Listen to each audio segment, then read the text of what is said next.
quero começar lendo o texto da palavra de Deus, um texto muito conhecido, mas eu quero ter uma abordagem um pouco diferente disso, do que nós normalmente acostumamos ver. Josué capítulo 1, versos 5 a 9. Deus falando com Josué: ninguém te poderá resistir todos os dias da tua vida. Como fui com Moisés, assim serei contigo. Sê forte e corajoso, porque tu farás esse povo herdar a terra que sob juramento prometi dar a seus pais. Tão somente sê forte e muito corajoso, para teres o cuidado de fazer segundo toda a lei que o meu servo Moisés lhe ordenou. Dela não te desvies, nem para a direita e nem para a esquerda, para que sejas bem sucedido por onde quer que andares. Não cesses de falar desse livro da lei, antes medita nele dia e noite, para que tenhas cuidado de fazer tudo quanto nele está escrito. Então farás prosperar o teu caminho e serás bem sucedido. Não te mandei eu? Sê forte e corajoso, não temas, nem te espantes, porque o Senhor teu Deus é contigo por onde quer que andares. Eu e a Lília adoramos assistir filmes, e ultimamente é muito raro a gente ir ao cinema. A gente hoje tem todas as possibilidades em casa mesmo, né? E ela gosta muito de drama, então tem o dia que ela escolhe e eu assisto os dramas com ela. Às vezes eu durmo, mas assisto. E tem uns dias que a gente assiste ação, que eu vibro e ela fica mexendo no Facebook ou no Instagram, porque também não curte muito.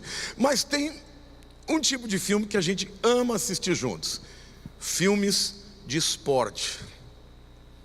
Isso é uma coisa inconcebível para mim, porque ela não gosta de esporte nenhum, mas ela ama filmes de esporte onde alguém passa por alguma superação extraordinária. Aí ela vibra. Um dia eu falei: mas como é que você gosta de filme de esporte? Você não gosta de esporte nenhum? Não, eu gosto da história das pessoas que vencem, que dão a volta por cima. A verdade é que todos nós amamos finais felizes, não é isso? A gente se identifica, entra na história. Mas na vida, nem todo mundo tem finais felizes. E eu estava pensando a respeito disso, lendo esse texto, e eu fico pensando: por que será que a história das pessoas nem sempre acontece como deveria acontecer? Será que é falta de sorte? Será que são os astros? Será que Deus escolheu que a pessoa tivesse uma história ruim, uma história de derrota? Não. Eu tenho muita convicção de que Deus tem para todos nós um propósito de nos tornar pessoas bem-sucedidas. Onde quer que nós estejamos, qualquer que seja a nossa profissão, em qualquer âmbito da vida, o propósito de Deus é que nós sejamos bem-sucedidos. Amém? Quantos creem nisso? Josué, ele estava numa situação muito interessante. Na verdade, era um ponto crucial da sua vida, porque ele durante 40 anos ele serviu como vice-líder de Moisés. Agora Moisés morre e ele teve que assumir aquilo. Então eu imagino como deve ter ficado a mente dele, ter que assumir um líder de sucesso, um líder que falava com Deus cara a cara, um líder que experimentou Deus agindo com favor, graça e poder de uma forma extraordinária, e agora estaria nas suas mãos. Josué não entendia ainda, mas aquele era um ponto crucial, um ponto de inflexão, um momento de conversão, de transformação, não só dos seus caminhos, mas do caminho do povo de Israel. E ao fazer esse tipo de reflexão, eu fiquei pensando: quantos aqui já experimentaram momentos na sua vida em que algo aconteceu e que aquilo te lançou de uma hora para outra para uma situação muito melhor? Estou vendo o Marco aqui, o Marco e a Cris. Quando eu estava no início do ministério, eles foram comigo assistir um evento de Nova Era, numa escola, lá numa universidade, lá em Ribeirão Preto. Ele voltou de lá super animado e falou: nós temos que levar isso para mais gente. A igreja não tinha 100 pessoas. Aí sentamos lá na fazenda, na volta, nós sentamos lá na fazenda do meu sogro. E ele falou, vamos levar para o Anhembi? Tá bom, eu nunca tinha nem ouvido falar do Anhembi. Ele falou, não, tem 2 auditórios, tem um de 1.000 lugares e tem um de 3.000. Eu falei, vamos para o de 1.000, né? Ele falou, não, vamos para o de 3.000. Eu falei, você está louco? Nós vamos passar vergonha. Bom, ele me convenceu e a verdade é que aquele evento foi um sucesso. No primeiro dia tinha 5.000 pessoas dentro do lugar, estava lotadíssimo.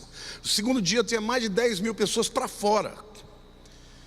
E no segundo dia estava lá o De Velasco, o deputado De Velasco da Universal. Ele ficou tão impactado com a palavra que ele me chamou e falou, eu vou abrir um programa de televisão para você. Então, aquele momento, Deus falou assim, eu vou fazer o teu caminho encurtar. Por causa daquele evento, eu fui para a televisão e de uma hora para outra me tornei conhecido no Brasil inteiro. Há momentos na vida da gente que eu chamo de pontos de inflexão. Quando Deus age e nos dá uma oportunidade para que a gente possa mudar o patamar de vida. Isso pode acontecer na tua vida também. E eu estou aqui hoje para dizer para você, e o título da mensagem é o DNA de uma mente avançada, porque assim como o DNA contém um material genético que determina aquilo que nós seremos geneticamente, eu quero dizer que uma mente avançada, ela tem algumas características e algumas qualidades de pessoas que são vencedoras. E ao olhar para esse texto e para os conselhos que Deus deu para Josué, eu quero falar para vocês desse DNA de pessoas que são bem-sucedidas. Primeira coisa, a primeira característica que a gente vê, que Deus exige de Josué, é coragem. Deus fala 3 vezes nesse texto, ser forte e corajoso. Não te mandei eu? 3 vezes, quer dizer, Deus precisava repetir 3 vezes, é porque isso era fundamental. E eu quero dizer para você, querido, que se você não tiver coragem na vida, você não vai progredir. Se você não tiver coragem para sair da sua zona de conforto e invadir o desconhecido, você jamais vai mudar de patamar. E Deus vai te dar oportunidades, como eu recebi aquele dia, de fazer um evento num lugar grande. Eu achava que eu estava preparado, mas eu tinha medo do fracasso. Mas aceitei o desafio. E por conta de uma ação daquele evento, que nós fizemos às pressas, de última hora, Deus mudou o patamar da minha vida. Se nós estamos hoje aqui nesse lugar, aquele foi um dos primeiros momentos de inflexão que mudaram a minha vida. Mas eu fico pensando, o que é coragem? Eu quero fazer algumas reflexões com vocês sobre coragem. A primeira reflexão é que todas as grandes batalhas começam no nosso interior. Antes de você vencer os inimigos, os adversários, as oposições, as barreiras externas, você sempre vai ter que lutar com o medo que está dentro de você. Karl Barth, o teólogo suíço, disse assim: coragem é o medo entregue em orações. A coragem, portanto, não é a ausência do medo. A coragem é fazer o que se tem medo de fazer. Entenderam? Você não vai deixar de ter medo. Você vai continuar temendo, mas vai fazer o que tem que ser feito. Isso é coragem. Eu quero dizer também que coragem é a ousadia que inspira o comprometimento de pessoas. Pessoas corajosas se tornam líderes. Elas inspiram outras pessoas a caminharem no caminho que ela está escolhendo. Billy Graham diz que quando um homem corajoso assume uma posição, os demais se aprumam. Jim Melhado diz que a liderança é a expressão de coragem que leva as pessoas a fazerem a coisa certa. A coragem inspira. Pessoas bem-sucedidas, elas realizam grandes coisas porque elas não vão sozinhas, elas inspiram outras. Outras são inspiradas a sonhar o seu sonho, e fazem dos seus sonhos o seu próprio sonho. Quando Moisés estava com o exército de Faraó atrás dele, e diante dele o mar vermelho, o povo estava lá, milhões de pessoas paradas. E aí Moisés fala com Deus, Deus fala para ele assim: por que clamas a mim? Dize aos filhos de Israel que marchem. Naquela hora, a decisão de Moisés iria determinar a decisão de 1 milhão, de 2 milhões de pessoas. Então, Josué também estava nesta situação. Agora era a vez dele. Mas eu quero te dizer que, guardadas as proporções, meu querido, todos nós recebemos de Deus oportunidades, que quando aceitamos com coragem, vamos ter lutas, mas vamos inspirar pessoas a se ajuntarem a nós nesses sonhos, nessa visão de transformar alguma coisa. Amém? O que eu acho lindo nesse texto é que Deus diz assim a Josué: tu farás esse povo herdar a terra que sob juramento jurei dar aos seus pais. Quem é que ia fazer o povo herdar a terra, irmãos? Quantos aqui acham que é Deus? Esse povo é inteligente, né? Se eu fosse pregar em qualquer outra audiência, todo mundo ia levantar a mão. Quantos aqui acham que foi Josué que fez? Levante a mão. Deus está falando para ele: eu jurei, você é que vai fazer, e o povo vai herdar.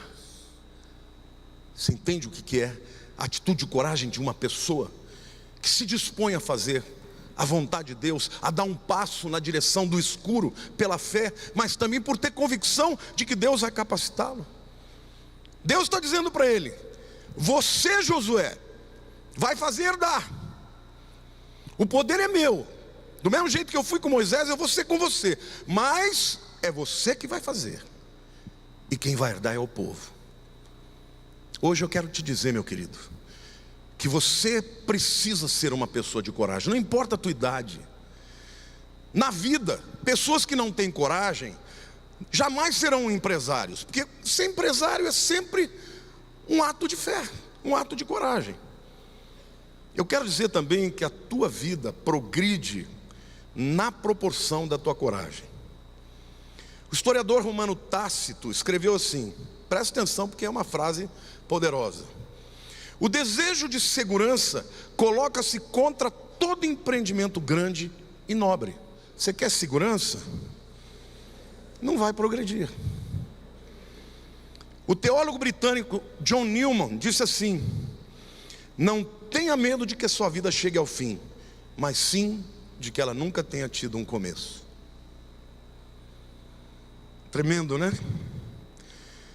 A coragem direcionada para o propósito de Deus não só lhe oferece um bom início, mas lhe garante um fim extraordinário. John Maxwell, um dos grandes coaches cristãos, diz assim: ironicamente, aqueles que não têm coragem de correr riscos e aqueles que a têm experimentam o mesmo medo na vida. A única diferença é que os que não se arriscam se preocupam com banalidades. Já que você tem que superar o medo e as dúvidas, faça isso valer a pena. Tremendo, né? E o que ele está dizendo? Medo todo mundo tem. Os que nunca fazem nada têm medo, mas de coisas banais. Ai, será que vai chover amanhã? Eu vou pegar uma doença. O outro que está lutando em grandes frontes: será que eu vou ter condições de enfrentar esse inimigo, essa batalha e vencer essa guerra? O que ele está dizendo é o seguinte: já que nós vamos ter que enfrentar o medo, então faça valer a pena. Queridos, você está aí hoje, às vezes cheio de talentos, cheio de sonhos, e está sentado no banco porque não tem coragem de abrir o seu próprio negócio. Prefere ficar na segurança daquele empreguinho que te dá um salário todo mês e não tem coragem de começar algo novo, de se arriscar. E Deus está te dizendo: se o cavalo passar na sua frente, monte, porque há momentos e pontos de inflexões que vão determinar destinos. Se você perder, talvez ele não passe de novo, ou demore muito para passar. Então coragem é a primeira característica que faz parte do DNA de uma mente avançada, de uma mente que é capaz de suplantar os medos, que é capaz de crer a despeito dos medos. Sobretudo, dê o primeiro passo para a vontade de Deus. Isso é mais lindo do que tudo, porque na relação que nós temos com Deus, se nós nos submetemos a Ele, Ele diz: eu vou ser contigo, por onde quer que você for. Moisés, quando foi chamado, teve medo. Ele não teve coragem a princípio. Ele disse: não, escolhe outro, eu sou gago. Quando eu chegar lá e disser: olha, vão perguntar que Deus é esse invisível, eu não vou saber. E Deus vai respondendo, vai dialogando com ele, e Deus vai pressionando, até fica bravo com ele. E chega um momento ele fala: tá bom, eu vou. E você conhece o final da história. Começou com medo e terminou com glória. Por quê? Porque ele deu o primeiro passo para o propósito de Deus na vida dele. Amém, igreja? Deus quer te levantar com coragem nessa vida. A segunda característica que eu vejo nesse texto, que Deus exige de Josué, porque seria fundamental para ele ser um vitorioso, é discernimento. E 2 vezes Deus fala para ele assim: tome cuidado para fazer tudo que está escrito no livro da lei. Tome cuidado. Deus, em primeiro lugar, exige coragem dele, depois fala cuidado, mas parece paradoxal. Essas duas qualidades, elas precisam caminhar juntas, porque o discernimento é uma qualidade imprescindível para uma vida bem-sucedida. A coragem sem discernimento é inconsequente. Sim ou não? Existem vários boosters. Booster é aquilo que te impulsiona, elementos impulsionadores de coragem. Por exemplo, a química do nosso corpo é coragem, traz coragem. Por exemplo, quantos de vocês sabem que a testosterona dá mais coragem? Por que os homens são mais aguerridos, têm mais coragem? Por causa da testosterona. Você vê meninos de 17, 18 anos, no auge da testosterona, eles fazem coisas loucas, inconsequentes. Tem coragem, mas não tem discernimento. O indivíduo que cheira a cocaína, ele faz coisas malucas, porque a dopamina dá essa coragem para ele, mas inconsequentes. Se você pegar uma pessoa que tem bipolaridade, por exemplo, na fase de mania, ela faz coisas extraordinárias, loucas, inconsequentes. Então, coragem sem discernimento é uma fórmula para o caos. Mas há uma coragem que vem acompanhada do discernimento. A coragem de homens que lutaram pela causa correta salvou o mundo. Você vê na época do Hitler, na Segunda Guerra, uma nação inteira se apequenou, afinou diante de um tirano. Alguns porque foram enganados, outros porque tinham medo dele. Mas houve um homem chamado Oskar Schindler, que teve o discernimento para ver que aquele homem era um monstro, e teve a coragem para usar a fortuna dele para salvar 1.200 judeus da morte. Este homem até hoje, ele é exaltado em Israel.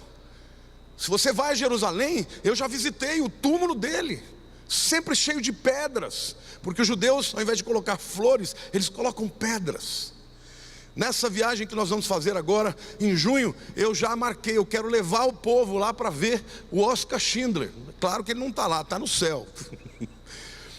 Mas aquilo é um marco de um homem que transformou a vida de uma nação. Imagine 1.200 pessoas que se casaram, que têm filhos e netos.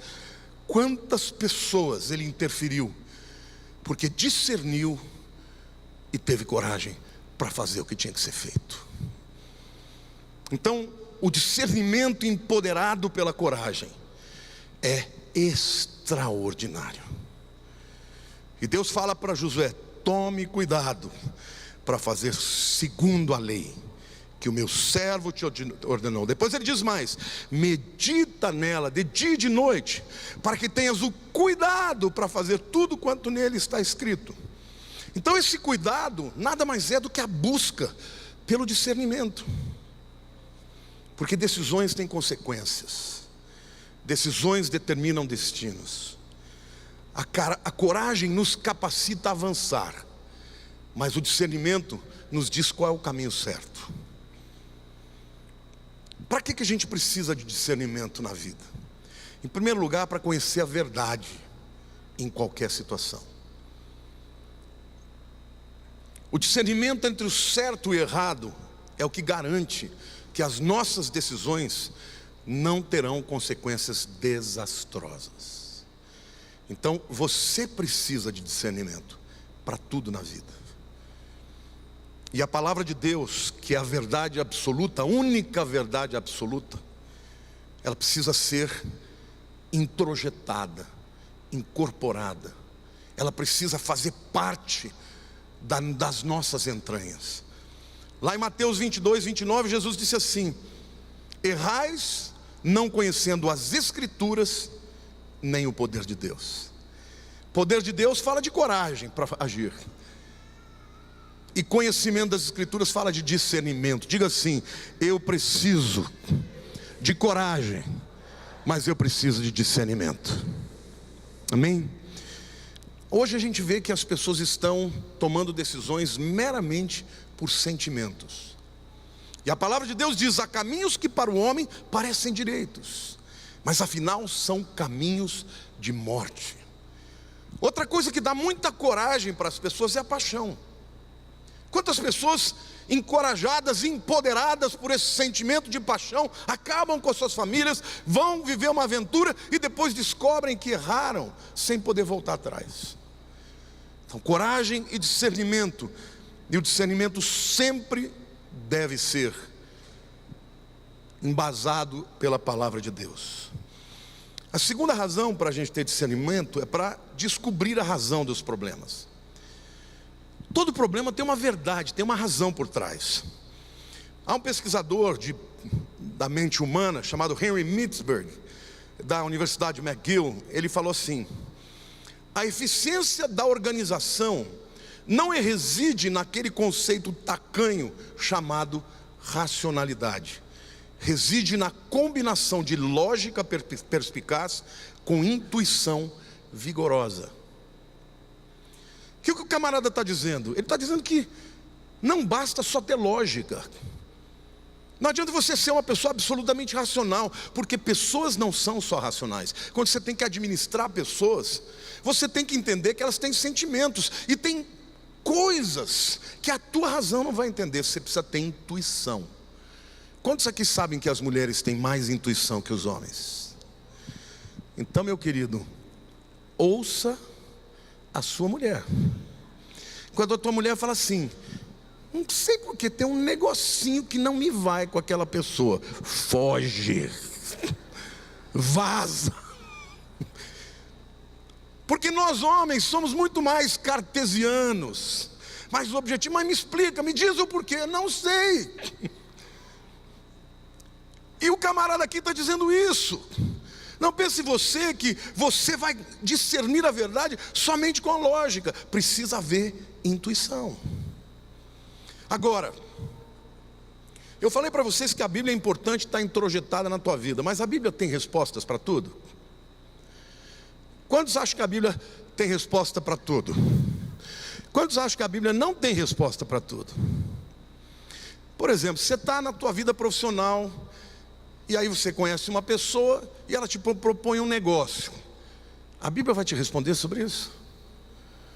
Claro que não. Tem óbvio que existem coisas que a Bíblia vai dizer. Se o indivíduo for um bandido, tá certo, a Bíblia já falou. Mas se o camarada for legal, se o camarada for honesto, fizer tudo direitinho, tudo que a Bíblia diz que sim, e ainda assim não for a vontade de Deus, o que você vai precisar?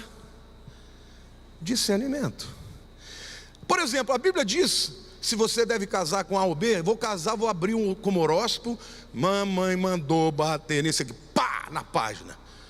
Aí sei lá, diz assim: case-se com ela. Aí a pessoa vai, casa, e o casamento é uma droga.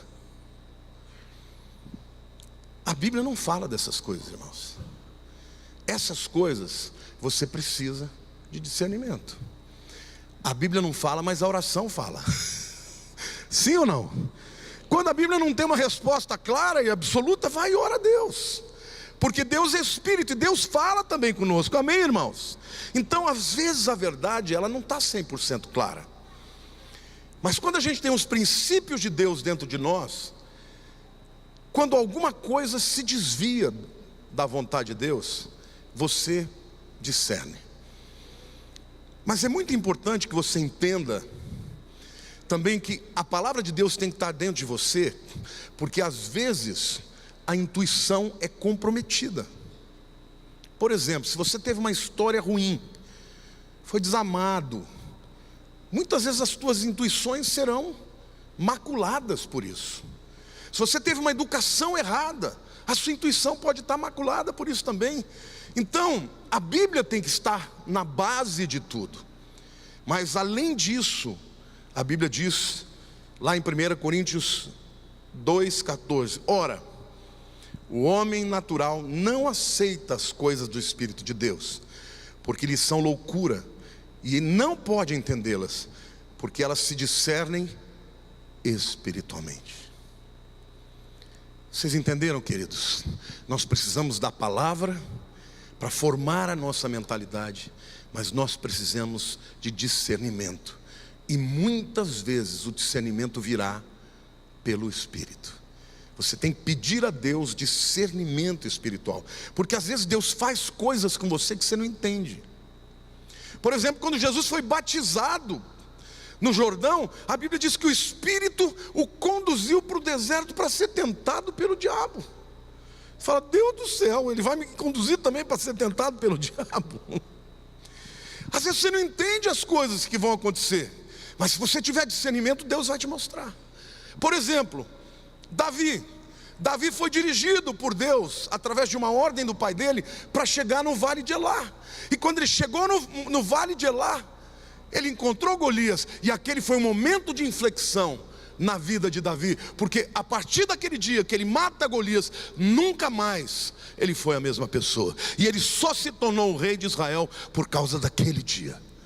Então, entendam, Deus vai oportunizar para você momentos de inflexão, de empoderamento, e você precisa ter coragem, mas precisa também ter o discernimento. Em quarto lugar, eu quero dizer como melhorar o discernimento. O que a gente na prática pode fazer para melhorar? Primeiro, diga, saturar a mente com a palavra de Deus. Em segundo lugar, analise os sucessos do passado. O que Deus fala para Moisés? Veja o que eu fiz com Moisés. O que Deus fala para Josué? Veja o que eu fiz com Moisés. Assim vai ser com você.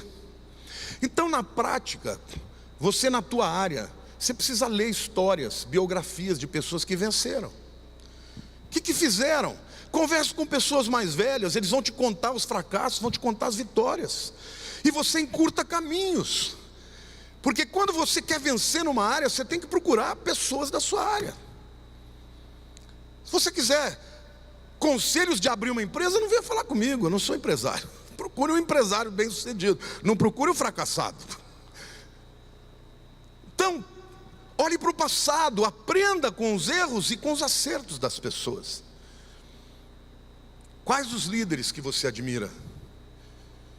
Aprenda com eles, leia suas biografias. Mas eu quero te dizer também que você precisa aprender a aceitar a correção de Deus. Porque a grande vantagem de ser cristão, irmãos, é que Deus não desiste de nós quando nós erramos. As pessoas aí fora estão por sua conta e risco. Nós não. Quando nós erramos, Deus nos dá uma segunda, uma terceira, uma quarta, quantas oportunidades você desejar. Então, quando Deus colocar alguém na sua vida para te dar uma correção, para dizer algo, aceite, porque pessoas que nunca ouvem o que o outro diz a respeito, a gente tem uma imagem errada da gente. Não é você que conhece você melhor do que você. As pessoas que estão convivendo com você sabem das suas qualidades, dos seus defeitos. Então quando alguém vem, a tua mulher, o teu pastor, alguém que te ama, vem e fala de alguma coisa que você precisa melhorar, aceite. Porque acertar é humildade, e a humildade te faz corrigir. E às vezes, irmãos, é aquela área que você não abre mão que te impede de progredir. Amém? Discernimento também é isso. E a terceira e última qualidade ou característica do DNA de uma mente avançada é o foco. Deus fala para Josué: não te desvie nem para a direita e nem para a esquerda. Ele tinha um caminho, um alvo e um foco. E Deus fala para ele: você quer ser bem sucedido? Não vai nem para a direita e nem para a esquerda, porque se você se desviar do foco, você não atinge o objetivo. Alguém já falou que quem persegue 2 coelhos não pega nenhum. Pessoas sem foco não prosperam. Pessoas com foco são bem-sucedidas, e bem-sucedidas a longo prazo. Porque na luta da vida vai ter altos e baixos, não tem ninguém que não passe por eles. Só que tem aqueles que desistem, mudam de caminho, mudam de ramo. Tem gente que muda de casamento, muda de esposa, muda de igreja, muda de tudo. Por quê? Porque não aguenta o momento da pressão. Aqueles que têm foco e permanecem correndo atrás daquele alvo vão vencer, irmãos. Amém? Eu gosto muito de usar a figura do esporte, porque todo mundo gosta de esporte, né? Quantos de vocês podem me lembrar aqui dos jogadores brasileiros que poderiam ter sido espetaculares e os melhores da história? Alguém pode me dar alguns nomes? Como? Garrincha, acabou a vida curta de tanta manguaça. Quem mais? Denner. Não, vamos falar dos grandes. Não, do Garrincha é grande. Denner eu nem lembro dele, é da Portuguesa. Eu estou falando dos grandes. Vamos falar de Ronaldinho Gaúcho. Esse cara é um gênio, é ou não é? Esse cara podia ter sido melhor do mundo 10 anos seguidos. Perdeu o foco.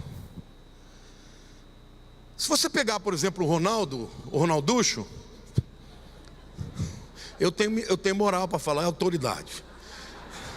Não pode nem dizer que é bullying, porque eu sou mais gordo que ele, então eu posso falar. O Ronaldo já é um outro exemplo. O Ronaldo foi um cara que teve, além do talento incrível que ele teve uma história de superação a despeito de todas as intempéries que ele teve, gente. E virou o que virou. Foi 3 vezes melhor do mundo, ganhou uma Copa praticamente sozinho, junto com o Rivaldo e mais alguns ali, mas ele foi o cara que fez acontecer. E durante muito tempo ele teve foco para recuperar um joelho que ninguém acreditava. E nós estamos vivendo numa era no esporte que é extraordinária.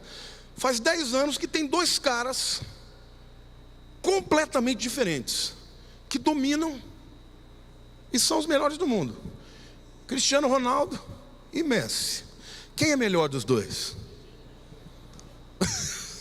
Quantos acham que é o Messi? Quantos acham que é o Cristiano Ronaldo? Está na metade aí. Eles são totalmente diferentes. O Messi é um artista. Para mim o Messi é melhor que o Pelé. O Cristiano Ronaldo, outro cara que a gente pode falar que era um gênio, que podia ter ido muito longe, era o Maradona. Mas por causa da coca, focou no que não devia focar. O que Messi e Cristiano Ronaldo têm em comum? Foco. O Messi diz que até é autista. Ele não pensa em outra coisa na vida dele, ele pensa em bola. Quando ele está mal, ele faz 60 gols na temporada. O nosso Neymar tem o nível de genialidade deles, mas será que tem o foco? Tem tempo de mudar. Mas enquanto ele ficar querendo ser o garoto mais midiático do Brasil, ele nunca vai ser um Messi ou um Cristiano Ronaldo, porque não tem foco. Então entenda uma coisa: quando você tem foco, você abre mão de muitas coisas, porque focar em algo significa desfocar do resto. Quando você foca na tua mulher, significa que outras não existem. Quando você foca no teu trabalho, você vai dar tempo para aquilo. Amém ou não? Pessoas que são bem-sucedidas, pode ter certeza, elas têm foco, porque gente sem foco não vai longe. É isso que eu quero dizer para vocês, queridos. Como explicar o foco de uma mente avançada? Eu penso que tem duas características que tem tudo a ver com foco. Diga assim: prioridade e concentração. A pessoa que conhece as suas prioridades, mas não tem concentração, sabe o que tem que fazer, mas nunca faz. Conhece alguém assim? Tem 1000 ideias e nunca saem do papel? Conhece a prioridade, mas não tem concentração. Se tiver concentração, mas sem prioridade, possui excelência, sem progresso, porque investe no que não tinha que investir. Então diga: prioridade e concentração. Agora, quando você reúne as duas coisas juntas, o potencial e a vontade, você vai alcançar grandes coisas. Amém? Quero dar algumas dicas muito importantes sobre foco, para a gente terminar e orar. Eu fiquei pensando no que a gente tem que investir na vida da gente. Então estou dando alguns números aqui que são, obviamente, questionáveis, mas é só para você ter uma ideia do que você deve investir e quanto você deve investir da tua vida. Concentre 66%, eu estou falando de 2/3, tá? Em seus pontos fortes. Quem aqui sabe qual é o seu ponto forte? Sua habilidade, seu dom, seu talento que você faz bem feito. Você sabe nisso? Invista 2/3 dos teus esforços nisso. Por quê?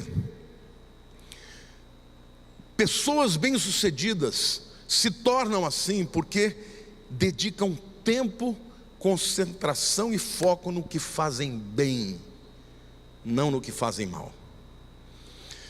Peter Drucker, considerado o pai da administração, diz assim, presta atenção porque é uma frase, ele é muito emblemático, e ele diz assim: o grande mistério não é que as pessoas estejam fazendo as coisas mal, mas fazerem poucas coisas bem, de vez em quando. Aí ele diz: a única coisa universal é a incompetência. Os pontos fortes são sempre específicos. E aí ele diz: ninguém jamais comentou, por exemplo, que o grande violinista Jaffa Heifetz tocava mal trompete. O cara era um violinista maravilhoso e tocava um trompete meia boca. Então ninguém fala de que ele tocava o trompete meia boca. As pessoas falavam de que ele era um violinista maravilhoso. Então ele diz: para ter sucesso, concentre-se em seus pontos fortes e desenvolva-os. É aí que você deve dedicar tempo, energia e recursos. Pode ter certeza que Deus te deu dons e talentos. Tem alguma coisa no qual você é muito bom. E é nisso que você deve investir o seu tempo, o teu foco, a tua concentração. Amém?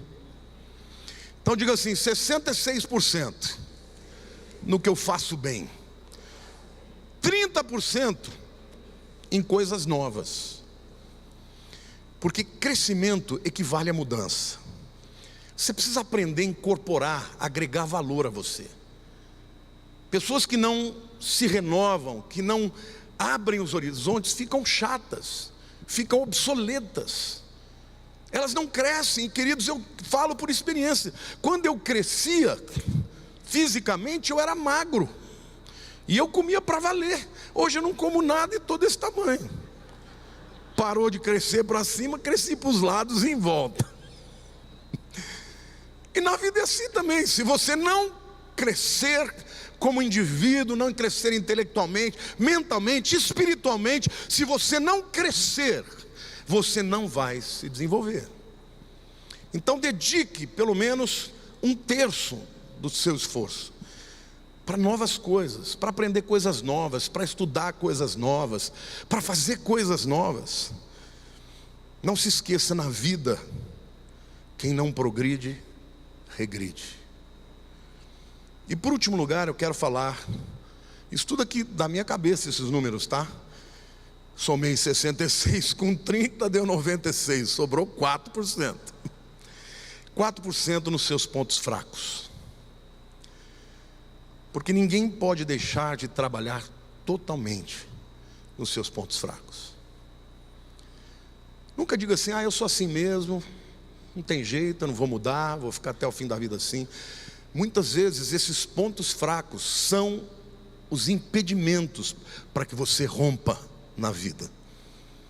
Especialmente quando eles estão relacionados à sua vida profissional, à sua vida familiar. Hoje todo mundo está investindo no coaching. Vocês já ouviram falar de coachings? Coaching nada que é mais que um técnico que senta com o indivíduo para falar para ele o que ele tem que melhorar na área profissional dele. Vai fazer uma análise do trabalho dele. Olha, investe nisso. Isso é ótimo. Isso é importantíssimo. Tem algum coaching aqui na igreja, gente? Fica de pé. Pode ficar. Olha ali, temos uma coaching aqui. Você precisar, mais alguém? Olha lá, fica de pé, levante a mão. Olha, 3 mulheres. Parabéns para as mulheres. As mulheres estão sempre na frente da gente, né?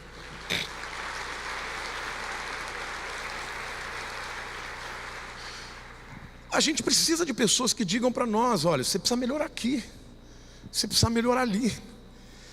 Então, eu estou dizendo 4%, porque na verdade eu acho que o principal investimento é no que você já é bom.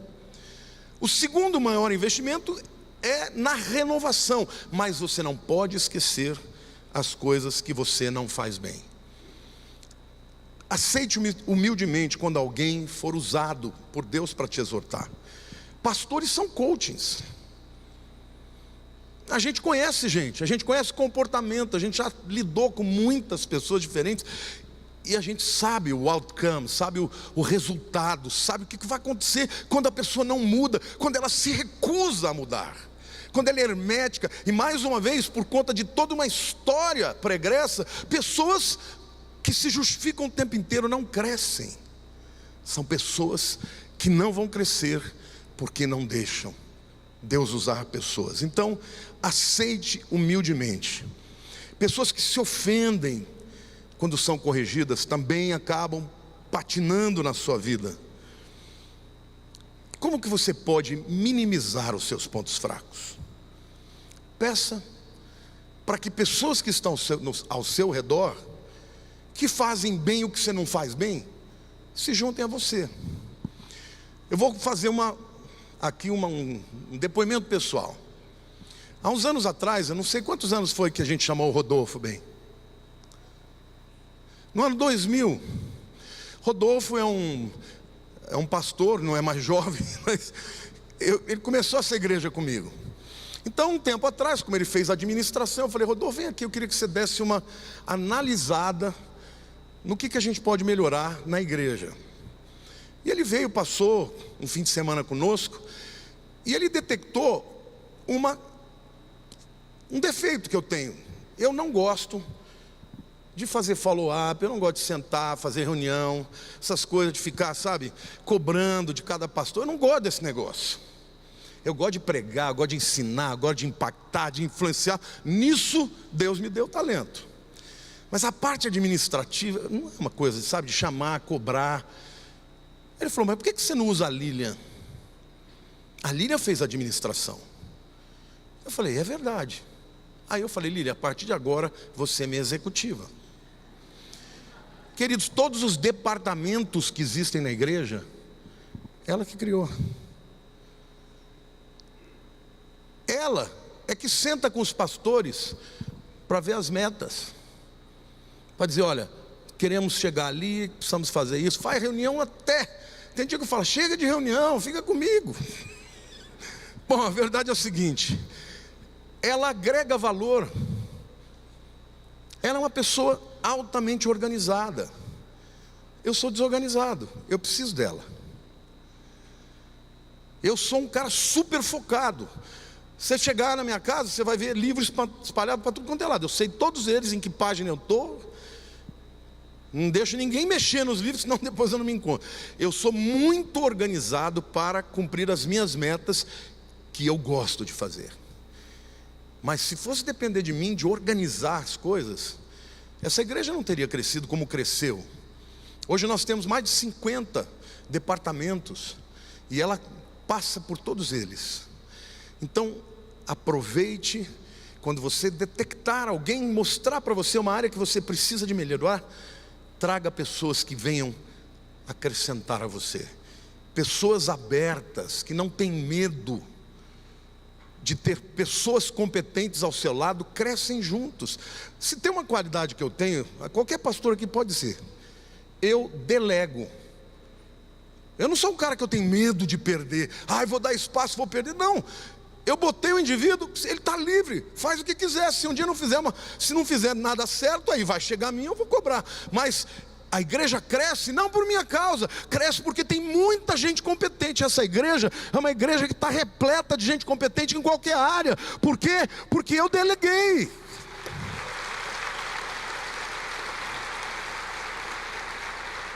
E você pode perguntar para o Daniel, para o Zé Luiz, para a Lília, para o Israel, para cada um que tem o seu departamento, se eu estou lá enchendo eles. Eu só pergunto como está indo, me conta as bênçãos, eles me contam e eu dou corda.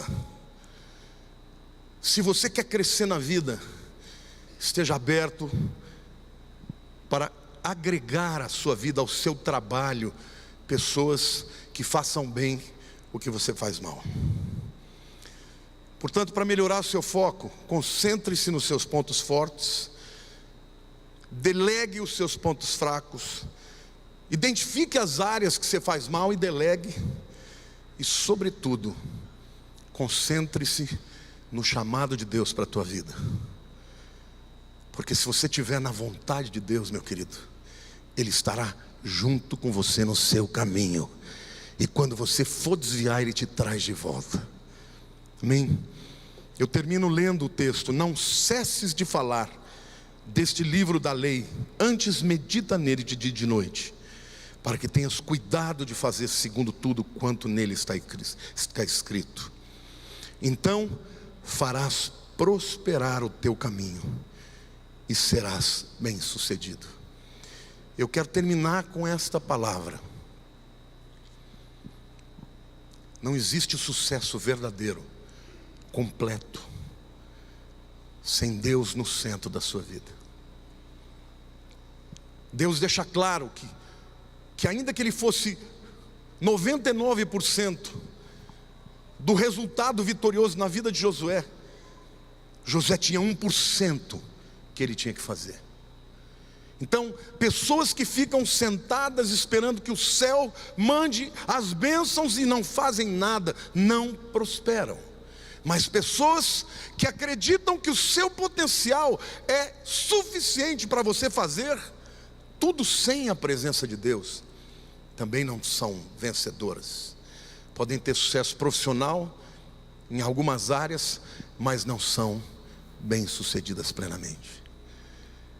Então, 3 qualidades que Deus fala para você, de uma mente, do DNA de uma mente avançada. Em primeiro lugar, diga assim: coragem, discernimento e foco. Pai, eis-nos aqui.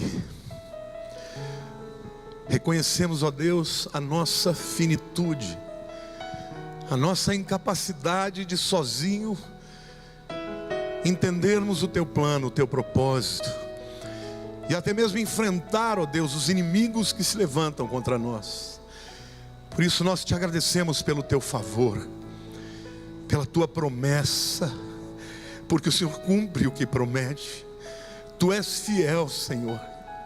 Mas Pai, abre os olhos da tua igreja, Senhor, enche-nos de propósito, de paixão, de entendimento, de comunhão contigo, Senhor, para sermos empoderados, encorajados a entender o teu propósito para a nossa vida, para termos foco, ó Deus, para termos coragem para fazer o que é certo, Senhor, porque se estivermos no teu caminho, na tua vontade, a tua promessa é que o Senhor fará prosperar. É claro que nós também faremos parte deste processo, mas é o Senhor que será a nossa retaguarda, é o Senhor que irá diante de nós, abrindo portas, acrescentando aqueles que se juntarão a nós para nos favorecer, para nos abençoar. Pai, eu te agradeço, Senhor, eu te agradeço porque como Josué, o Senhor tem para cada um de nós, ó Deus, um chamado. Abre os nossos olhos, Senhor.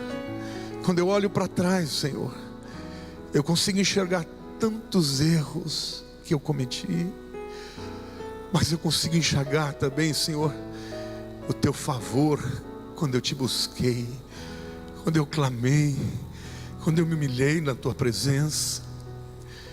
Faz, ó Deus, isso na vida dos teus filhos.